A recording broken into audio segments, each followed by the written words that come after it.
Look at that destruction. Let me pull out some belt material here. That's a problem. That's a problem. That's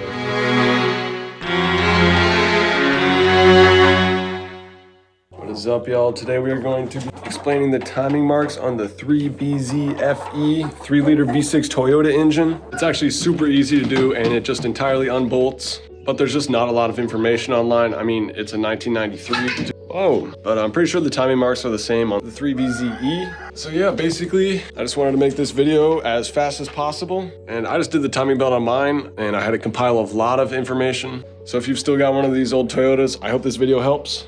Got about 20 of the ducks out on the pond now. Joe's, come here. If you've seen some of the older videos, these are these same ducks. Look at them now.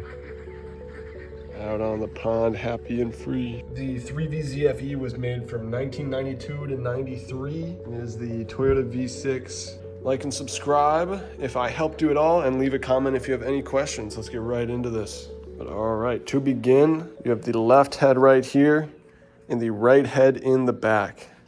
That is kind of important for the timing belt marks. So this is the left cam pulley, and this is the right cam pulley. For the right head, you will notice the gearing has two marks. You're gonna put that 3V, you're gonna line the 3V1 up with the mark on the back of the timing cover. And then on the left one, you will notice that there's only one mark. Pretty easy, line it up with the top, same way.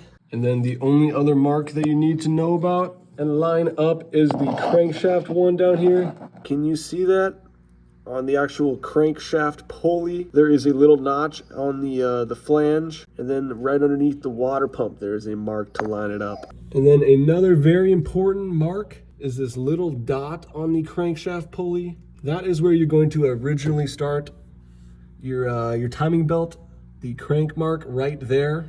And also when you're putting the timing belt on, you're gonna wanna start at the crankshaft, and you're gonna just loosen the number 2 idler there and the number 1 idler. Loosen them with the bolt in the middle and start feeding it around up and over the water pump right there. On the timing belt, you're gonna find the left head or left cam mark.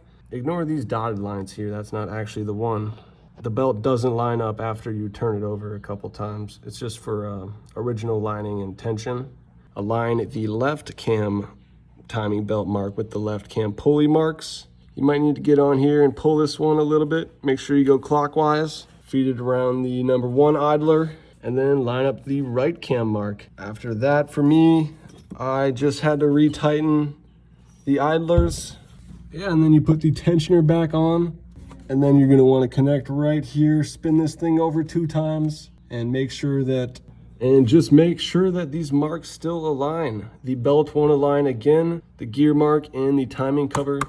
After those 2 crankshaft rotations, make sure these lines still line up. And also for lining up the crankshaft, if you broke your belt or it went out of timing or something, you're gonna need to find that top dead center compression stroke, because there is 2 top dead centers for every 4 strokes in a 4-stroke engine, which, I mean, I don't know, what are you doing, a timing belt on your pit bike? You need to line up that crankshaft mark with the top dead center of the compression stroke. And that is pretty much it. I hope you enjoyed. I hope I helped you a little bit.